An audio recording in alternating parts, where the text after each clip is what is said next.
نحمده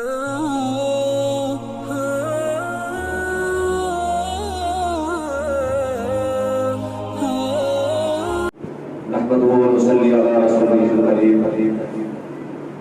الحمد لله رب العالمين والعاقبة للمتقين والصلاة والسلام على سيد الأنبياء والمرسلين وعلى آله وأصحابه الطيبين الطاهرين. أما بعد فأعوذ بالله من الشيطان الرجيم. بسم الله الرحمن الرحيم. إنما يريد الله ليذهب عنكم الرجس أهل البيت ويطهركم تطهيرا. آمنت بالله صدق الله العظيم وصدق رسوله النبي الأمين المكين الكريم ونحن على ذلك من الشاهدين والشاكرين والحمد لله رب العالمين. عقیدت و محبت کے ساتھ سارے کائنات کے آقا ہم غریبوں کے باوال رجا حضور رحمت عالم نور مجسم جناب محمد رسول اللہ صلی اللہ علیہ وسلم کے بارگاہ دربار میں ہدیہ درود نثار کریں. بڑے اللہم صلی علی سیدنا و شفیعنا مولانا محمد صلو علیہ وسلم علیہ یا رسول اللہ صلی اللہ علیہ وسلم. حضرات گرامی،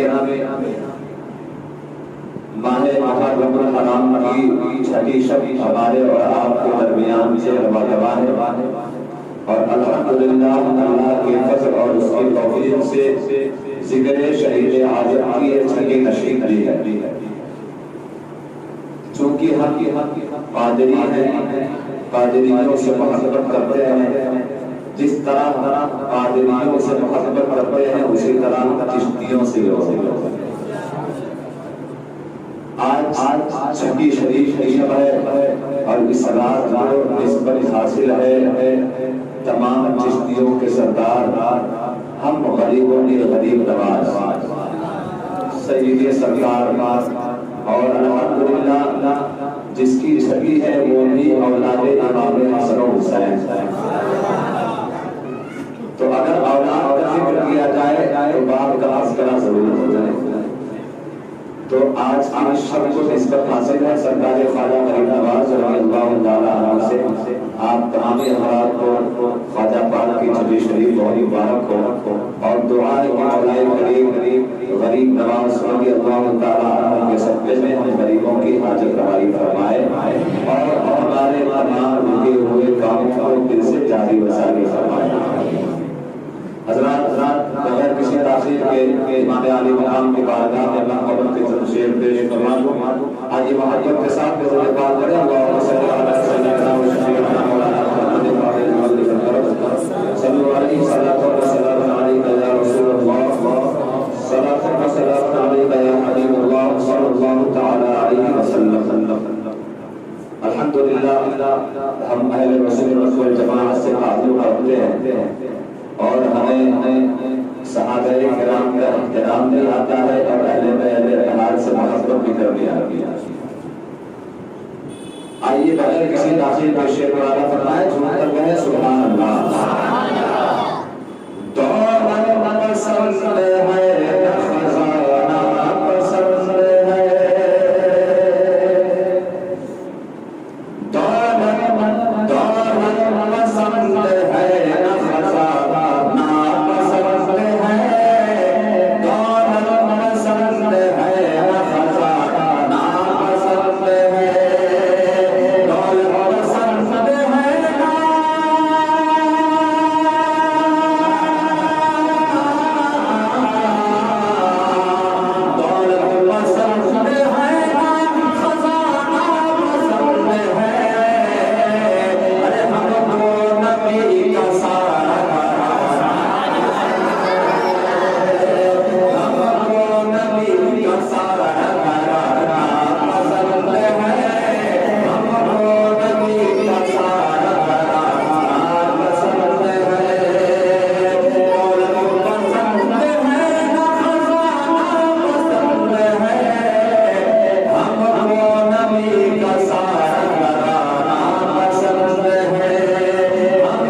شیر مولانا فرمائے کہ بولے حسین ہاتھ بچانے کے واسطے، بولے حسین ہاتھ بچانے کے واسطے، بولے حسین ہاتھ بچانے کے واسطے، بولے حسین ہاتھ،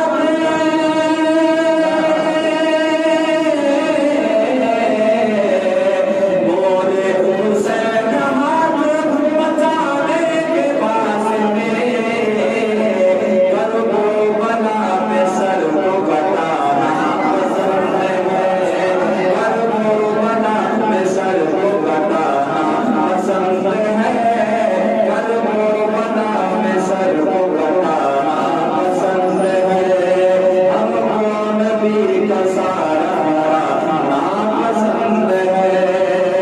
اور وقت کی کمی ہے، آخری شعر نعت پاک کا مراجعہ فرمائیں، کیونکہ سیدنا امام علی مقام کا تذکرہ اصل میں تذکرہ مصطفیٰ ہے، سرکار امام علی مقام کا تذکرہ اصل میں تذکرہ مصطفیٰ ہے۔ تو شیخ لالا فرمائے کہ جس نبی کی تعلیمات پر حسین نے عمل کیا تو پوری دنیا والوں کے لیے آئیڈیا بن گئے، تو اس نبی کا عالم کیا ہوگا؟ اپنی شریف محبت کے ساتھ دوبارہ فرمائے، چھوڑ کر پہلے آپ سے پتھر شکم کے بعد کے میرے رسول کو، پتھر شکم کے بعد کے میرے رسول کو، پتھر شکم کے بعد کے میرے رسول کو، پتھر شکم کے بعد کے،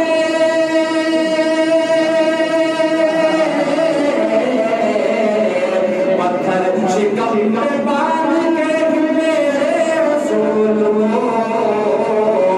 سارے جہاں کی بھوک مٹانا پسند ہے، سارے جہاں کی بھوک مٹانا پسند ہے، ہم کو نبی کا سارا کرانا پسند ہے، ہم کو نبی کا سارا کرانا پسند ہے، سب کو نبی کا سارا کرانا پسند ہے۔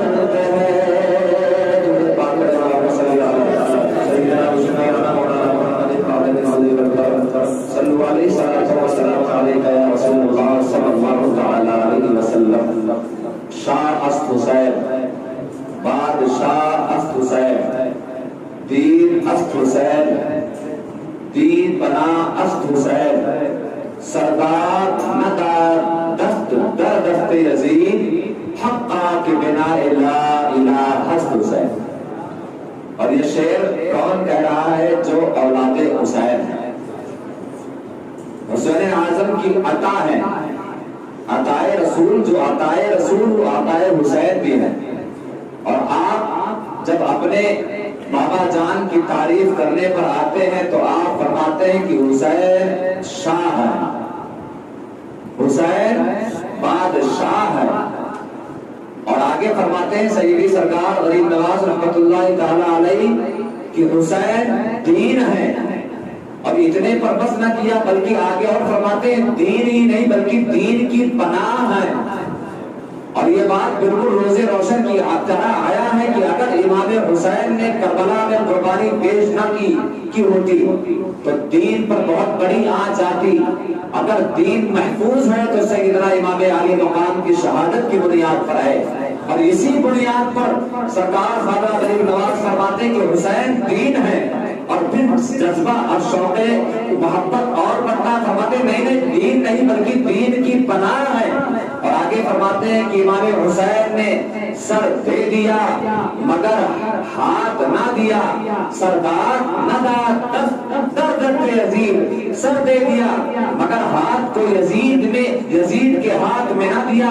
حق تو یہ ہے کہ لا الہ کی بنیاد ہے حسین، حق تو یہ ہے کہ کلمہ توحید کی بنیاد ہے حسین۔ اللہ اکبر۔ وقال خون شہیدان کربلا کی قسم، یزید معرکہ مورچہ جیتا ہے، جنگ ہارا ہے، وہ نور جس کو شہ مشرقین کہتے ہیں، اسی کو نور خدا نور عین کہتے ہیں، اور بکھر گیا تو وہی نور کائنات بنا، سمٹ گیا تو اسی کو حسین کہتے ہیں، سمٹ گیا تو اسی کو حسین کہتے ہیں۔ حضرات گرامی، کائنات میں مسلمانوں پر نماز فرض ہے 5 وقت کی، مردوں پر بھی فرض ہے، اسی طرح عورتوں پر بھی نماز فرض ہے۔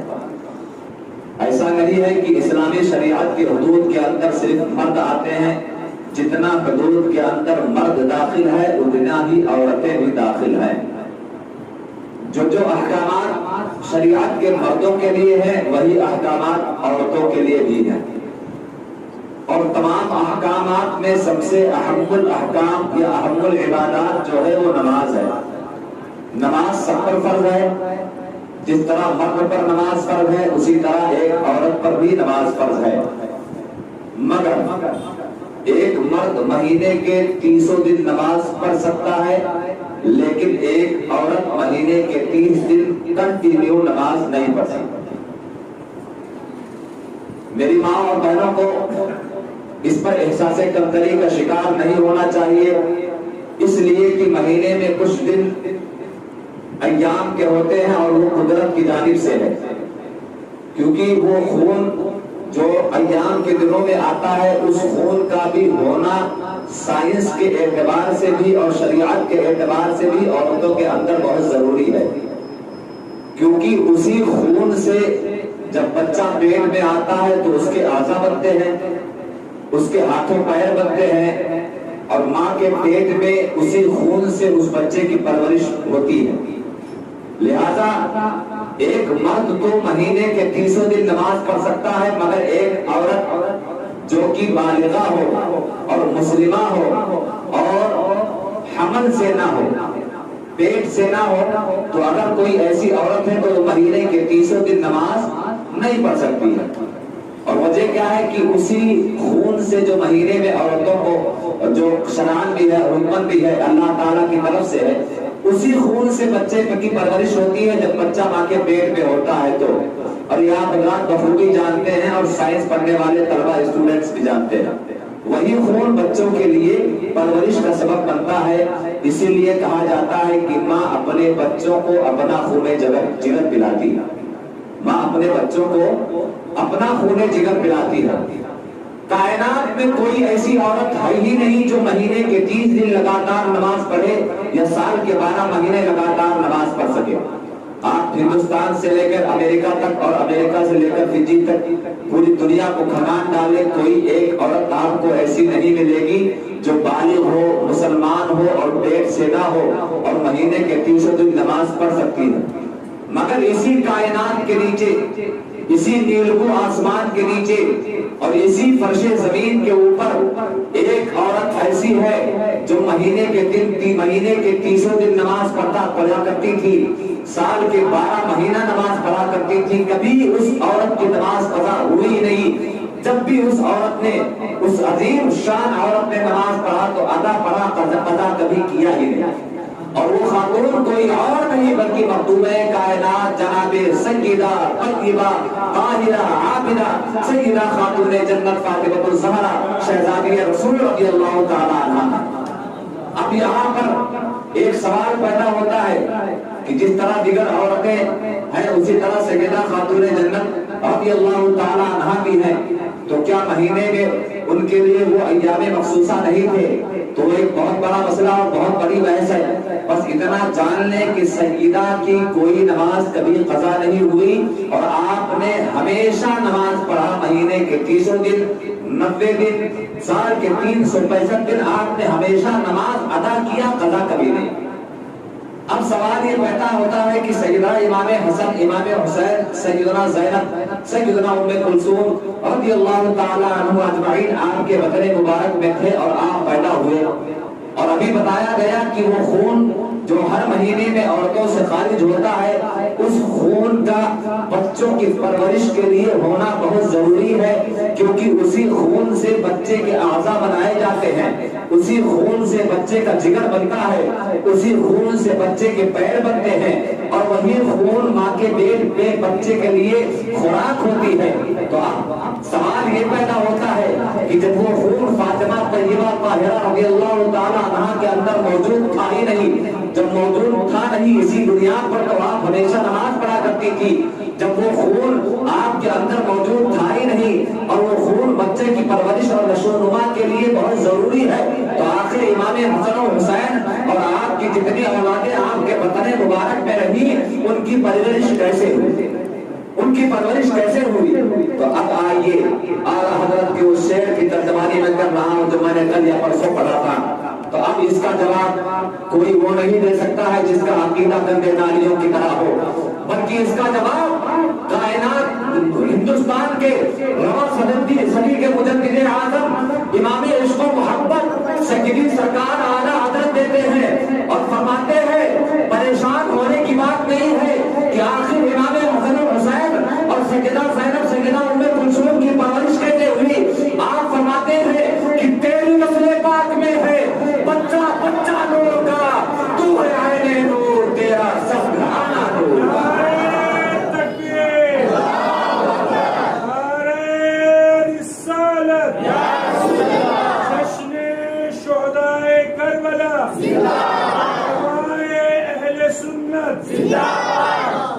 تیری نسل پاک میں ہے بچہ بچہ نور کا، تو ہے عین نور، تیرا سب گھرانہ نور کا۔ حضرات گرامی، کل کی گفتگو اگر آپ تمام حضرات کو یاد ہوگی تو آپ حضرات کو اس بات کی خبر ہوگی کہ کل تذکرہ چل رہا تھا ان نفوس قدسیہ کا جو سرکار امام حسین کے ساتھ مدینہ شریف سے ہجرت کر کے گئے، اور گھر والے کون کون سے افراد اس قافلے میں شریک تھے۔ تو میں نے چند ناموں کا تذکرہ کیا تھا، ان ناموں کو پڑھا تھا، ان میں آپ کے تینوں شہزادے سیدنا علی اکبر، سیدنا علی اوسط یعنی امام زین العابدین، سیدنا علی اصغر اور آپ کی بہن سیدہ زینب رضی اللہ تعالی عنہا کا ذکر ہو رہا ہے۔ سیدہ زینب رضی اللہ تعالی عنہا آپ کی بہن ہے اور سیدنا امام حسین سے عمر میں چھوٹی ہیں۔ پہلے دونوں بیٹے پیدا ہوئے، شہزادے پیدا ہوئے، اس کے بعد سیدہ زینب کی ولادت ہوئی، اور آپ کا کردار اور آپ کی عظمت کیا تھی کل میں نے آپ حضرات کو بتایا تھا۔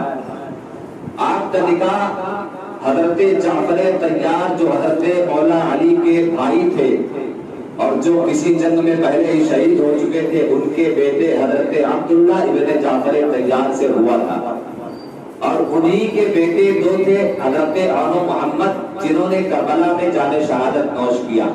تو یہ سیدہ زینب ہے۔ حضرت عبداللہ ابن جعفر طیار مدینہ شریف میں بہت امیر تھے اور بہت سخی تھے۔ مدینے والے خود کہا کرتے تھے اس وقت کہ اس وقت مدینے میں تین شخصیتیں ایسی تھی جو بہت زیادہ امیر تھے اور بہت زیادہ سخی تھے۔ ان میں سیدنا امام حسن، سیدنا امام حسین، سیدنا امام حضرت عبداللہ ابن جعفر طیار بہت زیادہ مالدار تھے۔ اب یہاں پر ایک بات جو لوگ کہتے ہیں کہ امام حسین کے پاس کچھ نہیں تھا، بہت غریب تھے، ان کو پتا چل جائے اللہ اکبر وہ غریب کیسے ہو سکتے ہیں، وہ تو ساری کائنات کے غریبوں کو نوازنے والے ہیں، اور غریبوں کو کیا بادشاہوں کو بھی نوازنے والے ہیں، دنیا کے مالداروں کو بھی نوازنے والے ہیں۔ اور آپ کی نوازش اس طرح ہوتی تھی، کل آپ نے ملاحظہ فرمایا کہ جب دینا ہوتا تھا تو ایک بکری کے بدلے میں ہزاروں بکریاں عطا فرمایا کرتے تھے، ایک کے بدلے ہزاروں عطا کرنے والے وہ غریب کیسے ہو سکتے ہیں؟ یہاں تک کہ روایات میں آیا ہے، صحابہ کرام عرض کرتے ہیں کہ سیدنا امام حسین اتنے سخی تھے کہ آپ نے دوسرے کا قرضہ 60,000 سونے کے سکے آپ نے اس کو ادا کیا۔ یہ کوئی غریب کر سکتا ہے؟ یہ امیر ہی کی بات ہے۔ اللہ اکبر۔ چنانچہ حضرت عمار بن یاسر رضی اللہ تعالی عنہ جن کا تذکرہ کل ہوا تھا، جب آپ کے وصال کا وقت قریب آتا ہے تو آپ بہت پریشان ہوتے ہیں، تو لوگ پوچھتے ہیں عمار کیا بات ہے، تم پریشان کیوں ہو، آخر وجہ کیا ہے؟ تو آپ فرماتے ہیں مجھے کسی چیز کی پریشانی نہیں ہے، بلکہ مجھے صرف ایک چیز کا غم کھایا جا رہا ہے، میں 60,000 سونے کی سکے قرض ہوں، اگر میں مر گیا تو قرض کا بوجھ لے کر اس دنیا سے جاؤں گا، اللہ کی بارگاہ میں کیا جواب دوں گا؟ دیکھیں صحابہ کرام کی زندگی، ہر صحابی رسول کی زندگی ہمارے لیے نمونہ حیات ہے۔ یہاں پر وہ لوگ سبق حاصل کریں کہ جو لوگ قرضہ لے لیتے ہیں اور قرض دار کو اس کا قرضہ چکاتے نہیں ہے بلکہ پریشان کرتے ہیں، دوڑاتے ہیں، تو لوگ اپنے ایمان کا جائزہ لے، انہیں اللہ کے پاس جانا ہے۔ صحابی رسول کیا عرض کرتے ہیں کہ مجھے 60 لاکھ کا قرضہ ہے، مجھے اس بات کا خوف ہے کہ اگر میں اسی حالت میں مر گیا تو قرضے کا بوجھ مجھ پر رہے گا اور رب کی بارگاہ میں کیا جواب دوں گا۔ سیدنا امام حسین رضی اللہ تعالیٰ عنہ فرماتے ہیں اے میرے بھائی گھبراؤ نہیں، میں تمہارا 60,000 کا قرضہ ادا کر دوں گا، میں آپ کا قرضہ ادا کر دوں گا۔ حضرت عمار بن یاسر فرماتے ہیں کہ حضور ٹھیک ہے آپ ادا کر دیں گے، اور اگر ادا کرنے سے پہلے ہی میری موت ہو گئی تو اس ادائیگی کا بوجھ میرے سر پر ہوگا۔ چنانچہ سیدنا امام علی مقام رضی اللہ تعالی عنہ نے فوراً اپنے گھر سے 60,000 سونے کے سکوں کو منگوایا اور ان کے وصال سے پہلے ہی 60,000 سونے کے سکوں کے ساتھ دوسرے کا قرض ادا کر دیا۔ ایسے سخی ہے اللہ کے محبوب کے گھر والے، ایسے سخی ہے۔ اسی لیے کل شعر پڑھ رہا تھا کہ آؤ در زہرا پر پھیلائے ہوئے دامن، ہے نسل کریموں کی لجپال گھرانہ ہے نسل کریموں کی لجپال گھرانہ ہے۔ مگر ذرا دیکھیں شان اولیاء اللہ دیکھیں اور شان اہل بیت دیکھیں، اتنی دولت ہونے کے باوجود آپ کی رہن سہن کیا تھی، آپ کیسے رہا کرتے تھے، آپ بہت ہی سادگی پسند فرماتے تھے۔ بسا اوقات تو ایسا ہوتا تھا کہ آپ کے گھر میں کھانا تک نہیں بنتا تھا۔ آپ نے وہ واقعہ سنا ہوگا کوفہ کے شہر میں ایک فقیر آتا ہے اور ایک فقیر آتا ہے، ایک دوسرا فقیر ایک دروازے کے باہر بیٹھا ہوا ہوتا ہے۔ آنے والا فقیر اس فقیر سے کہتا ہے بہت دنوں سے کچھ کھایا نہیں ہو، لہذا اگر آپ کے پاس کچھ ہو تو مجھے کھانے کو دے دیں۔ جو فقیر بیٹھا ہوا تھا اس نے کہا بھائی میں بھی 3 دن سے بھوکا پیاسا ہوں، میں نے بھی کچھ نہیں کھایا ہے، لہذا سامنے دیکھو وہ گھر ہے، اس گھر میں چلے جاؤ، وہ سیدوں کا گھر ہے، وہ آل رسول کا گھر ہے، وہ ایسا گھر ہے کہ جس گھر سے کبھی کسی کو خالی لوٹایا نہیں جاتا ہے، وہ ایسا گھر ہے جو خود بھوکے تو رہتے ہیں مگر دوسروں کو کھلا دیا کرتے ہیں۔ وہاں پر چلے جاؤ اور وہاں پر دفتے سوال دراز کر دو، آپ کو کھانا مل جائے گا۔ اللہ اکبر۔ آنے والا فقیر اس در دولت پر جاتا ہے، کھانے کا سوال کرتا ہے، اندر سے کھانا لایا جاتا ہے، اور جب آنے والا فقیر پوچھتا ہے اللہ اکبر کیا یہ وہی گھر ہے جس گھر کے امیر المؤمنین سیدنا علی کرم اللہ تعالیٰ وجہہ کریم ہے، جن کی سخاوت کا چرچا پوری دنیا میں بستا ہے، جو اخی رسول ہے، جو ایسے سخی ہیں جو اپنوں کو نہ دیکھے نہ بیگانوں کو دیکھے، جو ان کے در دولت پر آ کر دستے سوال دراز کر دیتا ہے، وہ وہی ہے کیا؟ آپ فرماتے ہیں کہ ہاں وہ انہی کا گھر ہے۔ تو پوچھنے والا پوچھتا ہے کہ آخر وہ علی کہاں ہے، مجھے ان علی سے ملنا ہے تو جس نے غالباً سیدنا امام حسن نے روٹی لا کر دی تھی، تو آپ فرماتے ہیں کہ وہ جو فقیر 3 دن سے بھوکا پیاسا بیٹھا ہے وہ کوئی اور نہیں ہے میرے ابا مولا کائنات شیر خدا علی۔ سبحان اللہ۔ یہ تھے علی اور آل علی کی ذات کہ خود بھوکے رہے 3 دن کے، مگر کسی نے دستے سوال دراز کر دیا تو اپنے ہاتھ کا نوالا، اور آپ نے سنا ہے کہ قاتل کو بھی اپنے ہاتھ کا پانی شربت دینا پسند کیا۔ یہ ارے آل رسول اور یہ اللہ کے حبیب صلی اللہ تعالیٰ علیہ وسلم کا کرم تھا کہ آپ کے آل کا یہ عالم تھا۔ لہذا جو لوگ کہتے ہیں کہ حسین کے پاس کچھ نہ تھا وہ اس غلط فہمی میں ہے کہ حسین کے پاس کچھ نہ تھا، بلکہ حسین تو وہ ہے جن کے نانا کائنات کے مالک و مختار ہے، جن کے نانا رب کے خزانوں کے قاسم ہے، جن کے نانا روزی بانٹنے والے ہیں، جن کے نانا کائنات کے مختار ہیں۔ جب نانا کے پاس ہو تو حسین کے پاس کیوں کر نہیں ہو سکتا؟ لہذا دیکھیں دولت کے ساتھ دینداری بہت ضروری ہے۔ امام حسین رضی اللہ تعالیٰ عنہ کی دولت آپ نے دیکھی کہ دولت کے باوجود کس قدر خرچ کیا کرتے تھے رائے خدا، تو دولت کے ساتھ دینداری کا ہونا بہت ضروری ہے، بہت ہی ضروری ہے۔ لہذا اگر آپ کے پاس دینداری ہے نہیں ہے اور دولت ہے تو فرعون اور شداد اور قارون بھی بہت دولت مند تھے مگر ان کے پاس ایمان نہ تھا، تو لہذا ایسی دولت جو بغیر دینداری کے ہو، ایسے دولت مند فرعون و شداد کی فہرست میں جانے والے ہیں، اور ایسے دولت مند جس کے پاس دولت بھی ہے، دینداری بھی ہے، راہ حسین، راہ خدا، راہ مولا میں خرچ کرنے کا جذبہ بھی ہے، تو ایسے دولت مند امام حسین کی فہرست میں جانے والے ہیں۔ اللہ تعالی ہمیں دنیاوی دولت کے ساتھ ساتھ دینداری بھی عطا فرمائے۔ تو سیدہ زینب رضی اللہ تعالیٰ عنہ کا نکاح کس سے ہوا؟ حضرت عبداللہ ابن جعفر طیار رضی اللہ تعالیٰ عنہ سے۔ آپ بہت ہی امیر گھرانے کی خاندان کی بہو تھی، مگر آپ کے اندر خدا کی قسم ذرہ برابر بھی عقل نہ تھا، بلکہ آپ کی سادگی مدینے والی عورتیں کہتی ہیں کہ خاندان رسول میں سیدہ خاتون جنت کے بعد سب سے زیادہ اگر سادگی پسند کسی عورت کو دیکھا گیا ہے تو وہ سیدہ زینب رضی اللہ تعالیٰ عنہ۔ کوئی غرور و تکبر سیدہ زینب کے اندر نہ تھا۔ آج کی عورتوں کو دیکھ لیں، بلکہ آج کو مسلمانوں کو دیکھ لیا جائے، تھوڑی سی دولت آتی ہے تو بدل جاتے ہیں، غریبوں کو بھول جاتے ہیں، یتیموں کو سہارا بننا گوارا نہیں کرتے ہیں۔ اللہ تعالیٰ ہمیں ایسی دولت سے محفوظ فرمائے۔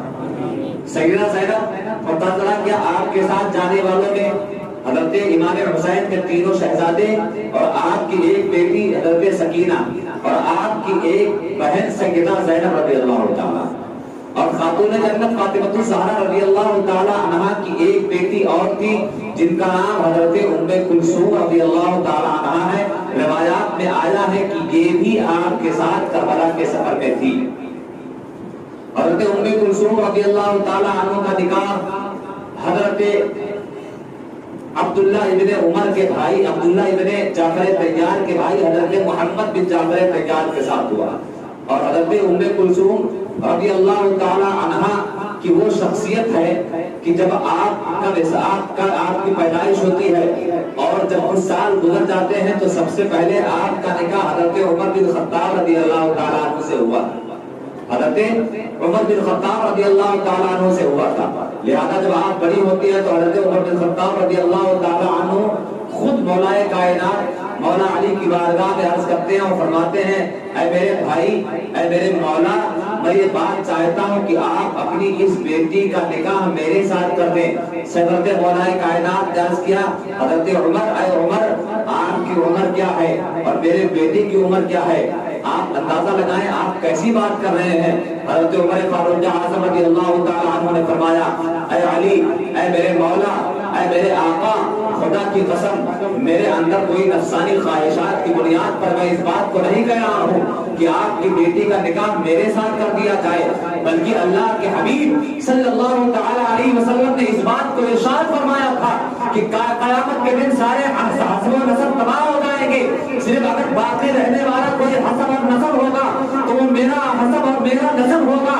لہذا اے علی، میں اس بات کو چاہتا ہوں کہ قیامت کے دن میرا حسب بھی تباہ ہو جائے گا اور کہ کسی کا حسب کچھ کام آنے والا نہ ہوگا۔ لہذا میں اس بات کو چاہتا ہوں کہ میں ام کلثوم سے شادی کر کر سیدہ فاطمہ کا داماد بن جاؤں اور قیامت میں سرکار دو عالم صلی اللہ تعالیٰ علیہ وسلم کے حسب و نسب میں شامل ہو جاؤں۔ لہذا حضرت عمر بن خطاب رضی اللہ تعالیٰ عنہ کی شہادت کے بعد آپ کا نکاح حضرت محمد بن جعفر طیار کے ساتھ ہوا، یہ بھی آپ کے ساتھ کربلا کے سفر میں شریک، اور آپ کے ساتھ آپ کی 3 بیویاں شریک تھی، جن میں خاص کر حضرت شہربانو رضی اللہ تعالی عنہ اور ام رباب رضی اللہ تعالی عنہ، اور ایک بیوی اور تھی جن کا نام ابھی مجھے یاد نہیں آ رہا ہے، انشاءاللہ کبھی یاد آئے گا تو اس کا تذکرہ کر دیا جائے۔ تو آپ کے ساتھ 3 بیویاں، اور ان میں حضرت شہربانو رضی اللہ تعالی عنہ، ان کی تاریخ تو بہت عظیم تاریخ ہے۔ آپ شہزادی ایران تھی، آپ ایران کے بادشاہ کی بیٹے تھی۔ حضرت عمر فاروق رضی اللہ تعالیٰ عنہ کے زمانے میں جب ایران کو فتح کیا گیا تو وہاں سے جو عورتیں اور جو مرد وہاں سے قیدی بنا کر لے کر آئے تو ان میں بادشاہ کی 3 شہزادیاں تھیں۔ 3 شہزادیاں بھی کنیز اور غلام اور باندیاں بنا کر لائی گئی تھی۔ ان لوگوں کو لا کر مسجد نبوی کے سائے میں بٹھا دیا گیا، سب کے چہرے پر غمزدگی کے آثار ہیں۔ سب کے چہرے ڈرے ہوئے ہیں، سب کے چہروں پر افسردگی کے آثار ہیں، مگر اس میں ایک خاتون ایسی تھی کہ ایسے عالم میں جو دیار غیر میں بھی اس وقت ان کے چہرے پر غصے کے آثار تھے اور بڑے غصے باز کر رہی تھی، کس کی لالچ، کس کی اتنی ہمت ہے، بلکہ ایرانی زبان میں کچھ کہہ رہی تھی، لوگ سمجھ نہ پا رہے تھے۔ حضرت عمر فاروق اعظم نے کہا، اور اس وقت تینوں شہزادیاں ایران کے شہنشاہ کی تینوں بیٹیاں اس وقت قیدی بنا کر لائی گئی تھی، یعنی حضرت شہربانو اور آپ کی دو بہنیں، اور آپ کے پورے بدن پر اس وقت سونے کے زیورات جڑے ہوئے تھے، کیونکہ شہزادیاں تھی، ان کی آن بان اور شان کچھ اور ہوتی، تو آپ کچھ ایرانی زبان میں بڑبڑا رہی تھی اور بڑے ہی خوف اور بڑے ہی غضب کے عالم میں تھی۔ مگر آپ حضرات سوچ سکتے ہیں کہ جو قیدی بنا کر لایا جاتا ہے اس کے دل کا عالم کیا ہوتا ہے، مگر ایسے عالم میں بھی چہرے پر جلال۔ حضرت عمر فاروق اعظم نے فرمایا، یہ خاتون کون ہے جو ایسے بے کسی کے عالم میں بھی اتنی ناراض ہے اور اپنے غضب کا مظاہرہ کر رہی ہے؟ تو کہنے والوں نے حضرت عمر بن فاروق سے کہا، حضور یہ ایران کے شہنشاہ کی بیٹی ہے، لہذا یہ اس بات کو طے پایا گیا کہ جس طرح اور کنیزیں قیدی بنا کر لائی گئی ہیں اس کی طرح ان کو بھی بھیج دیا جائے، کنیزیں بنا دیا جائے۔ تو کسی نے کہا، حضور یہ شہنشاہ ایران کی بیٹی ہیں، آپ ایک کام کریں کہ اس کو آپ اپنے نکاح میں لے لیں۔ حضرت عمر فاروق اعظم نے فوراً منع کیا اور آپ نے ارشاد فرمایا، یہ شہزادی ہے تو ایران کے بادشاہ کی بیٹی ہے، لہذا اس کا نکاح شہزادے رسول کے ساتھ ہونا چاہیے، لہذا آپ کا نکاح امام حسین کے ساتھ کر دیا گیا۔ اور دوسری جو شہزادیاں تھی، ایک کا نکاح حضرت عبداللہ ابن عمر کے ساتھ کیا گیا اور ایک کا نکاح حضرت محمد بن ابو بکر صدیق کے ساتھ کر دیا گیا۔ تو یہ تھی حضرت شہربانو رضی اللہ تعالیٰ عنہ جو آپ کے ساتھ میدان کربلا میں موجود تھی، اور اس میں حضرت امام حسن کے دو بیٹے حضرت قاسم بن عبداللہ اور حضرت قاسم بن حسن اور حضرت عبداللہ بن حسن، یہ دونوں شہزادے بھی آپ کے ساتھ اس سفر میں، مدینے سے مکہ کے سفر میں اور مکہ سے کربلا کے سفر میں اخیر تک آپ حضرات کے ساتھ میں رہے۔ اور ساتھ ہی ساتھ ان میں سیدنا امام علی مقام رضی اللہ تعالیٰ عنہ کی 9 بیویاں تھیں، ان سے آپ کو 18 بیٹے تھے۔ کتنے بیٹے تھے؟ 18 بیٹے تھے۔ ان میں حضرت عون بن علی، حضرت محمد بن علی، حضرت عثمان بن علی، حضرت عمر بن علی، حضرت ابو بکر بن علی، یہ 5 شہزادے کربلا میں سیدنا امام علی مقام کے ساتھ آپ کے ہمراہ رہے۔ اب یہاں پر ایک بات ملاحظہ کر لیں کہ جو لوگ کہتے ہیں کہ صحابہ اہل بیت کے دشمن ہیں یا اہل بیت صحابہ کو نہیں مانتے ہیں، اگر صحابہ کرام سے بغض و عناد ہوتا تو مولا کائنات شیر خدا اپنے بیٹوں کا نام ابو بکر کے نام پر نہ رکھتے۔ اگر مولا کائنات کو ابو بکر سے کوئی خلش ہوتی تو آپ اپنے بیٹے کا نام صحابی رسول حضرت عمر بن خطاب کے نام پر نہ رکھتے، آپ اپنے بیٹوں کا نام حضرت محمد اور حضرت عثمان کے نام پر نہ رکھتے، آپ نے اپنے بیٹوں کا نام ان صحابہ کرام کے نام پر رکھ کر اس بات کا اعلان کر دیا کہ اے بعد میں آنے والوں لوگوں جو اپنے آپ کو محب اہل بیت یا ناصری کہیں گے، تم دونوں کے لیے میں اعلان کر کے جا رہا ہوں کہ علی کی ذات وہ ہے جو ابو بکر سے بھی محبت فرماتی ہے، عمر سے بھی محبت کرتی ہے اور عثمان سے بھی محبت کرتی ہے۔ لہذا یہ حضرات آپ کے ساتھ میدان کربلا میں آپ کے ساتھ ہمراہ رہے اور مدینے سے ہی آپ کے ساتھ رہے۔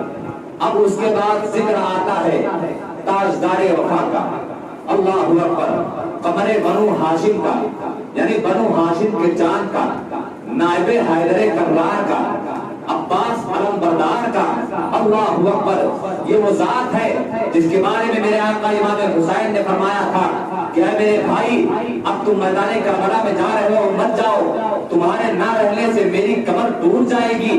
اللہ اکبر، یعنی ریڑھ کی ہڈی آپ نے حضرت عباس علم بردار کو فرمایا، اور دونوں بھائیوں میں بہت محبت تھی۔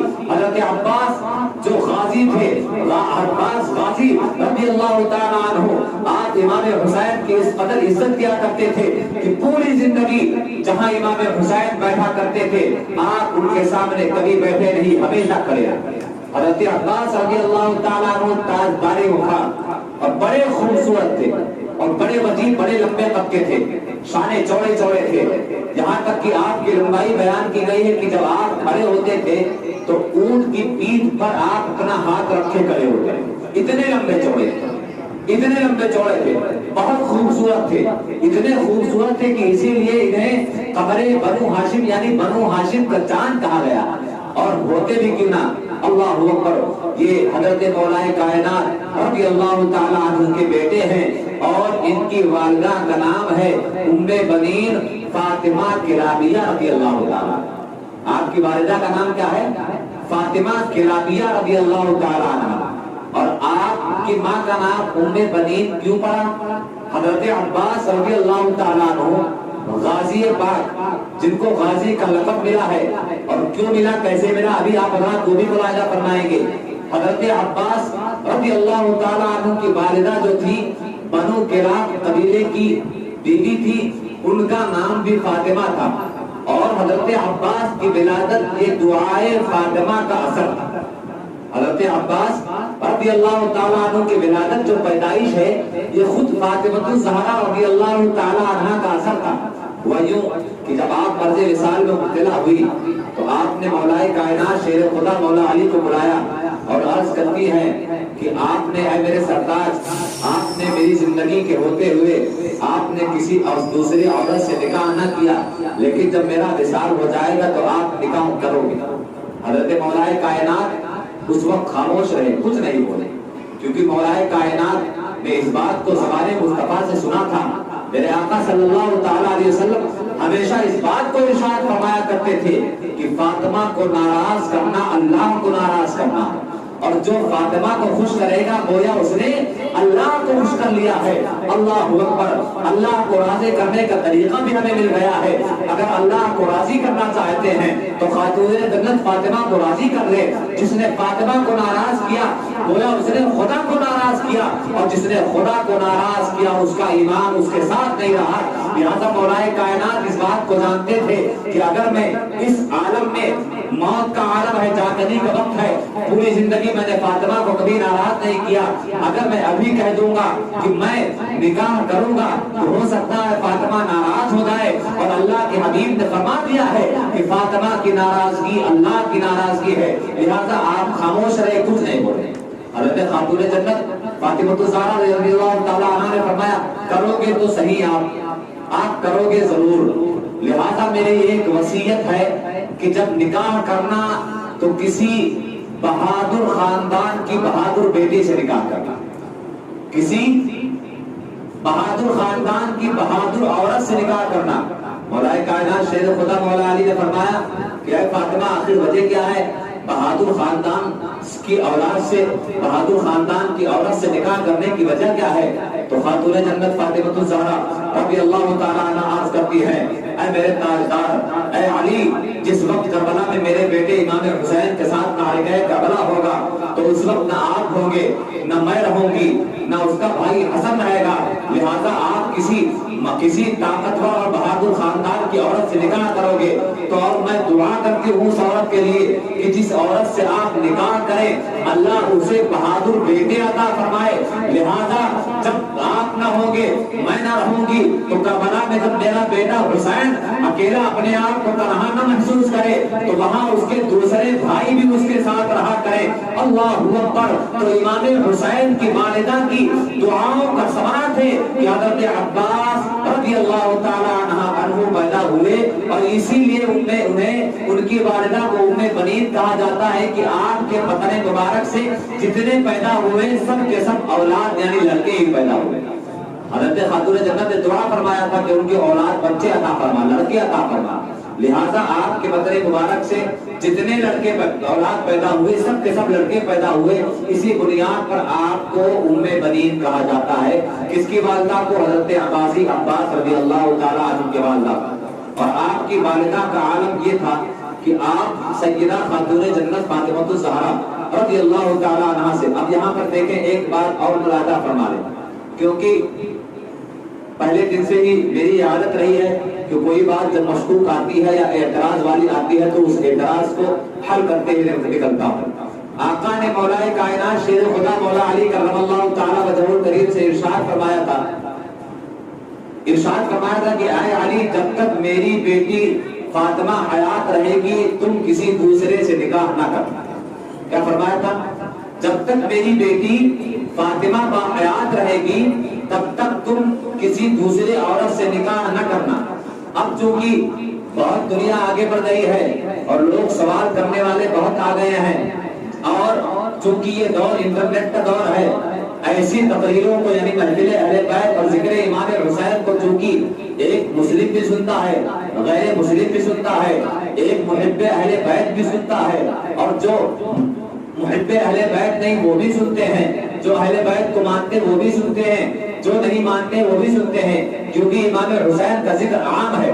لہذا اگر کوئی ایمان والا تو ایسا سوال نہیں کرے گا، مگر کوئی جو دشمن اہل بیت ہو، جو غیر مسلم ہو، وہ اس بات کا سوال کر سکتا ہے کہ آپ کے نبی نے ایک مرد کے لیے بیک وقت 4 عورتوں کا ایک ساتھ نکاح میں جمع کرنا جائز قرار دیا، اور قرآن سے اس بات کا ثبوت ہے کہ آپ بیک وقت نکاح میں ایک ساتھ 4 عورتیں اپنے نکاح میں رکھ سکتے ہیں اگر ان کے ساتھ برابری کا حسن سلوک کر سکے تو. ایسے تو کوئی سوال کرنے والا کر سکتا تھا کہ اللہ آپ کے نبی نے دوسرے مردوں کے لیے بیک وقت 4 عورتوں کو رکھنے کا حکم دیا، ایک عورت کے ہوتے ہوئے دوسری سے نکاح کرنے کا حکم تو دے دیا، مگر جب اپنی بیٹی کی بات آئی تو اپنی بیٹی کے بارے میں آپ نے منع فرما دیا علی سے کہ اے علی جب تک میری بیٹی فاطمہ باحیات رہے گی لہذا تب تک تم کسی دوسرے عورت سے نکاح نہ کرنا. تو ایسا کیوں؟ اپنی بیٹی کے لیے دوسرا قانون اور دوسروں کے لیے دوسرا قانون کیوں؟ تو اس کے 2 جواب بنتے. بہت ساری حکمتیں ہیں، اور اس کی دو اہم حکمتیں آپ ملاحظہ فرمائیں کہ آقا نے ایسا کیوں کیا. ابھی آپ نے ملاحظہ فرمایا کہ خاتون جنت کی ناراضگی رب کی ناراضگی ہے. خاتون جنت کی ناراضگی رب کی ناراضگی ہے، اور چونکہ ہمارے اور آپ کے آقا صلی اللہ تعالی علیہ وسلم بہت کریم آقا ہے، بہت مہربان آقا ہے، رؤوف الرحیم ہے، جن کے بارے میں قرآن پاک میں ارشاد ہوتا ہے، رب کا بارے میں قدیر ارشاد فرماتا ہے لقد جاءکم رسول من انفسکم عزیز علیہ ما عنتم حریص علیکم بالمؤمنین رؤوف الرحیم. وہ تمام مومنین کے لیے بہت بہت رحم والے ہیں. اللہ اکبر. آپ ذرا دیکھیں حضور سردار مدینہ نے اس بنیاد پر منع نہیں فرمایا تھا کہ آپ کی بیٹی علی کے نکاح میں ہے لہذا آپ کی بیٹی کے ہوتے ہوئے کوئی دوسری عورت آپ کے علی کے نکاح میں آئے لہذا آپ اس قدر مومنوں پر مہربان تھے. آپ جانتے تھے کہ جو سوکن ہوتی ہے سوکن چاہے جتنا ان میں اچھا برتاؤ ہو تو کبھی نہ کبھی ان کے درمیان آپس میں تنگی آ ہی جاتی ہے. جو سوتنیں ہوتی ہیں چاہے جتنا کوئی خیال رکھے، چاہے جتنا ایمانداری کے ساتھ بیویوں کا رکھے، مگر جو سوکن ہوگی وہ اس وقت بھی تھا اور آج تک یہ 1400 سال کے بعد پر بھی یہ معاملہ چلا رہا ہے کہ جو سوکنیں ہوتی ہیں آپس میں ایک دوسرے کے مخالف ہوتی ہیں. اب ادھر سیدہ خاتون جنت کا خیال میرے آقا کو نہ تھا، بلکہ جو آنے والی عورت جو دوسری عورت نکاح کرتی وہ بھی مومنہ ہی ہوتی، کسی مومنہ کا نکاح ہی مولا کائنات سے ہوتا. لہذا میرے آقا نے فرما دیا تھا کہ علی فاطمہ کی ناراضگی رب کی ناراضگی ہے. اب جو دوسری سوکن بن کر فاطمہ کی آتی اور اگر وہ فاطمہ سے ناراض ہوتی تو وہ اصل میں فاطمہ سے ناراض ہوتی تو گویا رب اس سے ناراض ہو جاتا. تو اللہ کے حبیب نے اس آنے والی مومنہ عورت کے ایمان کو بچانے کے لیے اللہ کے حبیب نے فرما دیا تھا کہ فاطمہ جب تک رہیں گی اے علی کسی دوسری عورت سے نکاح نہ کرنا. اور دوسری حکمت یہ ہے کہ جو سوکن ہوتی ہیں اسی کو سوکن بھی کہا جاتا ہے، سوکن بھی کہا جاتا ہے. جو سوکنیں ہوتی ہیں جب آپس میں جھگڑا کرتی ہیں تو ایک دوسرے کے کچھ کہنے کے بجائے سیدھا ماں باپ پر جاتی ہیں. یہ جھگڑے کا دور، یہ جھگڑے کا طریقہ اس دور میں بھی تھا اور کم و بیش آج بھی یہی طریقہ ہے کہ جب دو سوکن یا سوکن آپس میں لڑتی ہیں تو ایک دوسرے کو کچھ نہ کہہ کر سیدھا تیرے ابا ایسے تھے جو اس نے لا کر یہاں پر رکھا، تیری ماں ایسی تھی، ماں باپ پر سیدھا جاتے ہیں، ماں باپ کو برا بھلا کہا جاتا ہے. اور ایسا ہے آپ لوگ جانتے ہیں، یعنی ایک سوکن جب دوسرے سے ناراض ہوتی تو اس کے کچھ کہنے کے بجائے سیدھا ماں باپ کو برا بھلا کہتا. اب دیکھیے کہ آقا کریم اپنی امت پر کس قدر مہربان تھے. اگر سیدہ خاتون جنت فاطمہ الزہرا رضی اللہ تعالی عنہا کے حیات میں اگر کوئی عورت مولا علی کے نکاح میں آتی تو آقا کو فاطمہ کا خیال نہ تھا بلکہ آنے والی عورت کے ایمان کا خیال تھا، کیونکہ میرے آقا مومنین کے جانوں سے بھی زیادہ قریب ہے. اب اگر سیدہ خاتون جنت اور جو دوسری بیوی ہوتی اگر اس کے درمیان ان کے درمیان کچھ نہ اتفاقی ہوتی تو وہ اگر باپ پر جاتی تو کس کو برا بھلا کہتی؟ اللہ اکبر. اگر باپ کو برا بھلا کہتی تو فاطمہ کو اگر ناراض کر دیا جائے تو رب ناراض ہوتا ہے، اور مصطفیٰ جان رحمت کی برائی اگر بیان کر دی جائے تو خود خدا کی قسم اس کا ایمان ہی نہیں رہتا بلکہ وہ کافر ہو جاتا ہے. لہذا اللہ کے حبیب نے آنے والی اس دوسری عورت کے ایمان کو بچانے کے لیے اپنی بیٹی کے رہتے ہوئے مولا کائنات کو منع فرمایا تھا کہ آپ فاطمہ کے ہوتے ہوئے کسی دوسرے سے نکاح نہ کریں. لہذا خاتون جنت کے وصال کے بعد مولا کائنات نے فاطمہ ام البنین حضرت فاطمہ کلاقیہ سے نکاح کیا اور ان سے بہت سارے بچے پیدا ہوئے، اور انہی میں حضرت عباس علمبردار رضی اللہ تعالی عنہ ہے. آپ کی والدہ مہاجرہ اہل بیت سے اس قدر محبت فرماتی تھی، بلکہ سیدہ خاتون جنت فاطمہ الزہرا سے اس قدر محبت فرماتی تھی اور اتنا ادب اور خیال کرتی تھی کہ آپ اپنے بیٹوں سے کہا کرتی تھی کیا میرے بیٹوں جو فاطمہ کی اولادیں سگی اولادیں جتنی ہیں ان کا ہمیشہ احترام کرنا، وہ تمہارے آقا ہے آقا. اگرچہ میں بھی فاطمہ ہوں مگر میں فاطمہ وہ فاطمہ ہوں جو اس فاطمہ کی کنیز ہے، میں اس فاطمہ کے علی کی بیوی تو ہوں مگر علی کی بیوی فاطمہ تو ہوں مگر وہ فاطمہ نہیں ہوں، کیونکہ وہ فاطمہ بنت رسول تھی، وہ ہمارے آقا ہے، میں ان کی کنیز ہوں. لہذا اے میرے بچوں تم بھی فاطمہ کے اولاد کے غلام ہی بن کر رہے. اسی بنیاد پر سیدنا ابن حضرت عباس علمبردار رضی اللہ تعالیٰ عنہ پوری زندگی میں اپنے آپ کو امام حسین کا بھائی نہیں کہا یا بھائی جان یا بھائی کہہ کر بلایا نہیں. جب بھی بلاتے تو آقا کہہ کے بلاتے تھے، جب بھی بلاتے تو آقا کہہ کر بلاتے تھے. اور اس بات کا خیال رکھا کہ جب آپ حضرت علی اکبر کے ساتھ نکلتے تھے تو چونکہ آپ بہت لمبے قد تھے تو اہل بیت کا اس قدر خیال اور آبرو کا خیال رہتا تھا کہ مولا عباس رضی اللہ تعالی عنہ جب حضرت علی اکبر کے ساتھ چلتے تو اپنے آپ کو جھکا کر چلتے تھے اور عرض کرتے تھے کہ یہ میرے آقا ہے، آقاؤں کے گھر کے ہیں، میں کنیز کے گھر کا ہوں، میں غلام ہوں، اور غلام کی یہ اوقات نہیں ہے کہ آقا کے سامنے سر اونچا کر کے چلے. یہ تعلیم تھی فاطمہ کلاقیہ ام المؤمنین کا کہ آپ نے فرما دیا تھا کہ اے میرے بیٹو فاطمہ کے اولاد کی کبھی بھی بے حرمتی نہ کرنا اور ہمیشہ آپ کے ساتھ رہنا. یہی وجہ ہے کہ کربلا کے میدان میں تاجدار کربلا نے آپ کو اپنا علمبردار بنایا تھا اور آپ نے اس علمبرداریت کا حق اس طرح ادا کیا کہ پورے کربلا میں امام حسین کے ساتھ کوئی شعاری کے ساتھ قدم کے ساتھ قدم ملا کر کھڑا رہا تو کوئی اور شخصیت نہیں، وہ سیدنا عباس علمبردار کی شخصیت. اور آپ کو غازی کا لقب ملا تھا. غازی کا کیا ملا تھا؟ غازی کا. غازی کسے کہتے ہیں کہ جو ایمان کی حالت میں کسی جنگ میں جائے اور وہاں سے زندہ واپس آ جائے تو اسے غازی کہا جاتا ہے. حالانکہ حضرت عباس علمبردار میدان کربلا میں شہید ہوئے پھر بھی آپ کو غازی کہا جاتا ہے. اس کی وجہ کیا ہے؟ اور شہید اسے کہتے ہیں جو ایمان کی حالت میں میدان جنگ میں جائے اور وہاں اپنی جان کا نذرانہ رب کی بارگاہ میں پیش کرتے وہ شہید کراتا ہے. حالانکہ حضرت عباس غازی عباس علمبردار رضی اللہ تعالیٰ عنہ بھی میدان کربلا کے شہیدوں میں شامل ہیں، پھر بھی انہیں غازی کہا جاتا ہے. وجہ کیا ہے؟ وجہ بلایا جاتا ہے. حضرت مولا کائنات شیر خدا مولا علی کرم اللہ تعالیٰ وجہ الکریم ایک جنگ میں جاتے ہیں، عیسائیوں سے جنگ تھی. اس جنگ میں آپ نے اپنے 12 بیٹے، اس وقت آپ کے 12 بیٹے تھے، ان 12 بیٹوں کو اپنے جنگ میں ساتھ میں لے گئے اور وہاں پر دشمن کی تعداد لاکھوں میں تھی اور آپ کی تعداد ہزاروں میں تھی. دشمن کافی تعداد میں بہت زیادہ تھے.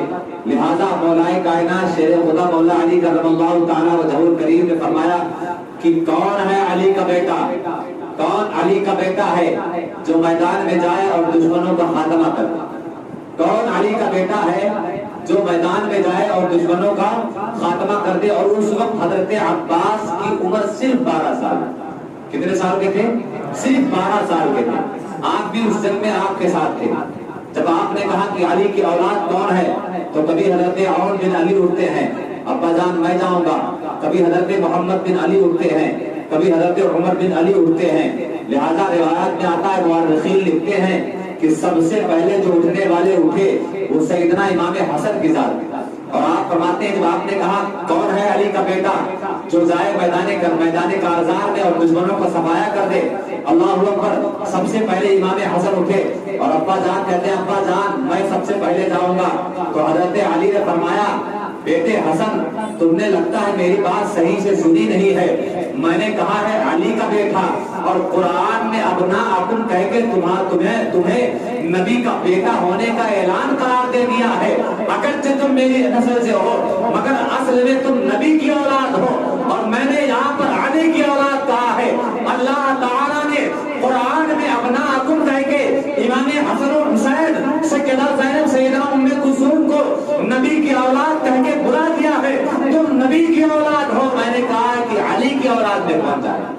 اللہ اکبر. تو سب اٹھنے لگے. تو حضرت عباس اس وقت 12 سال کی عمر کے تھے. آپ اٹھے ہوئے ابا جان بابا جان میں جاؤں گا. تو آپ نے کہا ٹھیک ہے. سب اٹھتے تھے. تو سب سے آپ پوچھتے تھے آپ جا کے دشمن کو کیسے مارو گے, کتنی جلدی مار کے آؤ گے, کیا کرو گے, یہ کرو گے وہ کرو گے.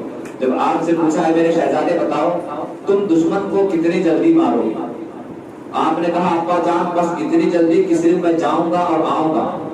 فرمایا کتنی؟ کہا پلک جھپکتے ہی میں مار کے چلا. 1 لاکھ کا دشمن ہے. آپ نے فرمایا پلک جھپکتے ہی میں مار کر چلا. آگے اور ضرور کرتے ہیں ابا جان اگر اس سے جلدی ہی ہو تو میں صرف ان کو دیکھ ہی لوں گا تو وہ لوگ مر جائیں گے. میں صرف دیکھ لوں گا تو وہ لوگ مر جائیں گے. اب ایک سوال ہوتا ہے کہ آخر دیکھنے سے کون مرتا ہے؟ جنگ ہے, لاکھوں کی تعداد ہے, آپ جا کر لڑتے. حیدر کرار کا خون تھا, شیر خدا کا شیر تھا, اور انہیں نائب حیدر کرار بھی کہا جاتا ہے. عمر کی بات نہیں ہے, جس کے رگوں میں خون رسول اور خون حیدر ہو اس کی عمر نہیں دیکھی جاتی ہے. چنانچہ میدان کربلا میں آپ نے دیکھا ہے کہ جہاں 18 سالہ نوجوان, 19 سالہ نوجوان, 22 سالہ نوجوان اپنے آپ کو رائے خدا میں پیش کر رہے تھے, وہیں پر ننھے اصغر نے بھی اپنے آپ کو رائے خدا میں پیش کر دیا اور یہ اعلان کر دیا اے لوگوں جس کے رگوں میں محمد کا خون ہو, جس کے رگوں میں فاطمہ کا دودھ ہو, اس کے عمر سے کچھ لینا دینا نہیں ہے. بلکہ یوں فرماتے تھے کہ علی کا گھر ہے, علی کا گھر بھی وہ گھر ہے کہ جس گھر کا ہر ایک بچہ جہاں سے نکلے تو شیر خدا معلوم ہوتا ہے.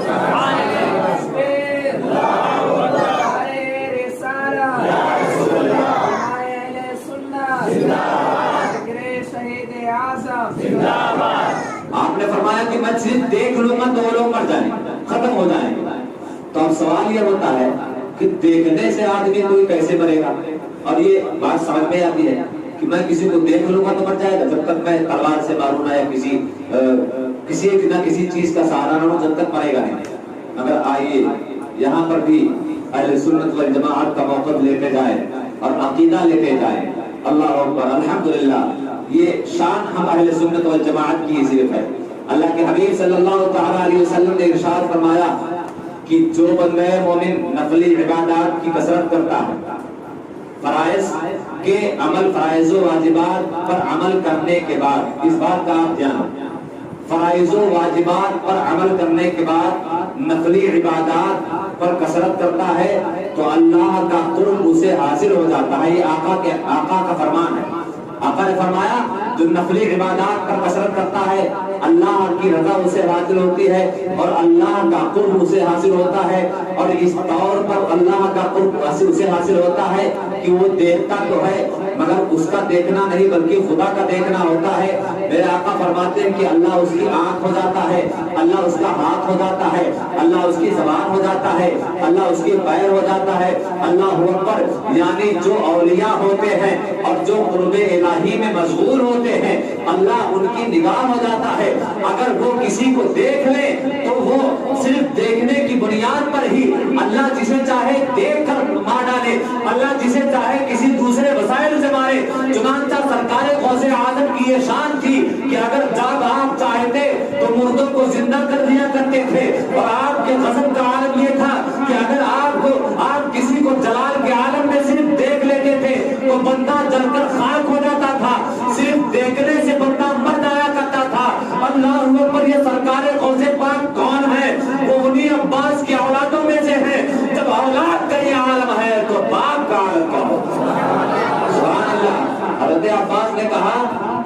ابا جان میں صرف دیکھ لوں گا تو ختم ہو جائیں گے. لہذا حضرت علی نے فرمایا میرے شہزادے جب تم جانا ہی چاہتے ہو تو آج علی تم کو سجا کر بھیجے گا, آج علی تم کو سجا دھجا کر میدان میں بھیجے گا. سیدنا علی مولا کائنات شیر خدا اپنے اس حسین بیٹے کو سجا رہے ہیں. یوں سمجھ لے کہ حیدر کو سجا رہے ہیں. اب اس طرح اپنے ذوق کے مطابق آپ یوں سمجھ لیں کہ مولا کائنات اپنے بچپنے کی تصویر کو سجا رہے ہیں. آپ نے بہت سجا دھجا کر میدان کارزار کی طرف آپ کو بھیجا اور آپ میدان کارزار کی طرف شیر خدا کے للکار کے ساتھ آگے بڑھتے ہیں. لیکن چونکہ کچھ دیر ہی چلے تھے, آقائے کائنات مولا کائنات نے دیکھا میرا بیٹا بڑا سر دھسکا جا رہا ہے, کہیں ایسا نہ ہو نظر لگ جائے, کوئی نظر لگ جائے. لہذا جب آپ میدان کی طرف جا رہے تھے آپ نے آواز دیا, او میرے غازی بیٹے, او میرے غازی بیٹے پلٹ آؤ, میں تجھ پر سورہ ناس پڑھ کر دم کر دوں تاکہ تجھ پر کوئی نظر نہ لگا سکے. مولا کائنات نے جب آپ کو غازی کہہ کر بلانا اور آپ کا غازی کہہ کر بلانے سے آپ کا غازی لقب پڑ گیا اور آپ کو غازی کے نام سے مشہور کر دیا گیا, یہاں تک کہ آپ شہید بھی ہوئے ہیں اس کے باوجود بھی آپ کو غازی کہا جاتا. تو آپ بھی میدان کربلا میں سرکار امام حسین رضی اللہ تعالیٰ عنہ کے ساتھ موجود تھے اور قدم سے قدم ملا کر کھڑے رہے. اور اس طرح ایک مکمل قافلہ تیار ہوا جو مدینہ شریف سے ہجرت کر کے جسے جانا تھا. امام حسین سے پوچھا گیا کہ منزل کہاں ہے, تو امام حسین رضی اللہ تعالیٰ عنہ نے فرمایا منزل کا کوئی پتہ نہیں ہے, جہاں رب لے جائے گا وہی ہماری منزل ہوگی. حالانکہ امام حسین کو اس بات کا بالکل علم تھا کہ کربلا کا واقعہ قریب آ گیا ہے, مجھے کربلا جانا ہے. لیکن امام حسین نے اس بات کو کسی بنیاد پر مخفی رکھا اور لوگوں سے اس بات کا اعلان نہیں کیا. اب تاجدار کربلا کے ساتھ آپ کے خاندان کے چشم و چراغ, آپ کے خاندان کے کچھ لوگ مدینہ چھوڑ کر مدینہ چھوڑنے کی تیاری کر لیتے ہیں. اللہ اکبر, وہ گھڑی کیا گھڑی رہی ہوگی جب مدینہ چھوٹ رہا ہوگا, وہ گھڑی کیا گھڑی رہی ہوگی جب نانا جان کا مدینہ چھوڑا جا رہا ہوگا. خدا کی قسم آج کے مقرروں میں, آج کے خطیبوں میں, آج کے عالموں میں, آج کے مورخین کی زبانوں میں اتنی طاقت نہیں ہے کہ اس غم کو بیان کیا جا سکے, اس کلیجے پھاڑنے والوں کے مواقع کو بیان کیا جا سکے.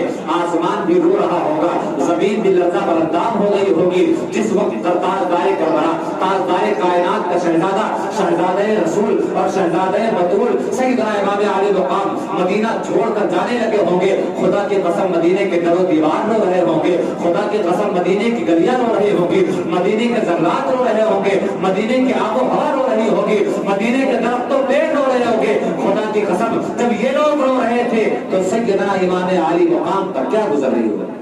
اب یہاں سے انشاءاللہ تعالی اب مکمل کربلا کا سفر شروع ہوتا ہے اور امام علی مقام رضی اللہ تعالی عنہ کا ذکر چھڑتا ہے. وقت میں اتنی گنجائش نہیں ہے کہ آگے کی بات کو آپ چلائے جائے.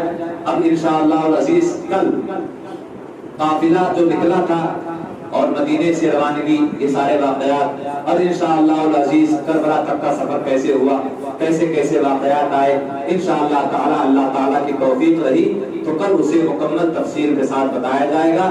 اللہ تعالیٰ کی بارگاہ میں دعا ہے کہ مولا اپنے حبیب کے صدقے میں میرے اس کہے ہوئے کو اپنی بارگاہ کرم میں قبول فرمائے اور اپنے حبیب کے صدقے میں, اپنے حبیب کے پیارے نوازوں کے صدقے میں ہمیں ان کہی ہوئی باتوں پر عمل کرنے کی توفیق عطا فرمائے. دوران تقریر اگر میری زبان سے کچھ کفریہ کلمات یا تقدیسی کلمات نکلے ہوں تو میں آپ تمام حضرات کو گواہ بنا کر اللہ کی بارگاہ میں توبہ کرتا ہوں. استغفر اللہ ربی من کل ذنب واتوب الیہ, اشہد ان لا الہ الا اللہ واشہد ان محمدا عبدہ ورسولہ, وآخر دعوانا الحمد للہ رب العالمین. کھڑے ہو کر صلاۃ و سلام.